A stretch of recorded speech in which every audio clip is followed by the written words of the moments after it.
Με τις φίλες σας ή με τον αγαπημένο σας. Όχι, να είδες, δεν έχω αγαπημένο.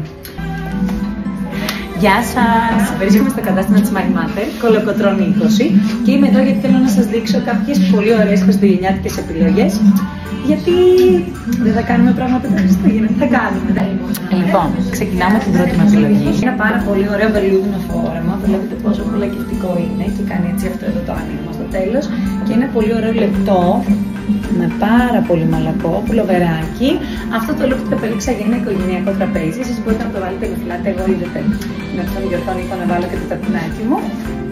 Δεν σας δείχνω αξεσουάρ γιατί μπορείτε να βάλετε ό,τι σας αρέσει, αλλά νομίζω ότι αυτό το look είναι το κατάλληλο για ένα οικογενειακό τραπέζι. Επίσης, βγαίνει και σε μπορντοκόκκινο θα πω εγώ.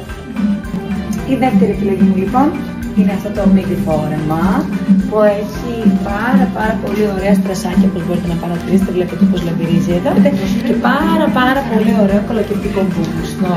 Βλέπετε ότι είναι πάρα πολύ άνοιγο στην κίνηση. Είναι μια πάρα πολύ ωραία επιλογή λοιπόν για ένα πολύ ωραίο βραδινό dinner, είτε με τις φίλες σας είτε με τον αγαπημένο σας. Όχι, να είδες, δεν έχω αγαπημένο. Και αυτή λοιπόν η επιλογή νομίζω ότι είναι μαγική. Βλέπετε τόσο πολύ λάμπη. Λοιπόν, η εταιρεία δεν είναι η πρώτη φορά που βγάζει αυτό το σχέδιο, το οποίο αγαπάω και θεωρώ ότι κολακεύει πάρα πολύ όλες τις γυναίκες.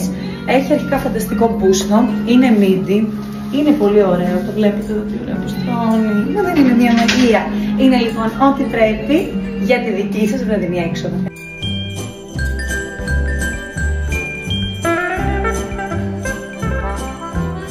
Αυτά από μένα. Εύχομαι οι επιλογές μου να σας άρεσαν. Περιμένουμε λοιπόν τα σχόλιά σας και τις επιλογές που έκανα εγώ. Καλές γιορτές!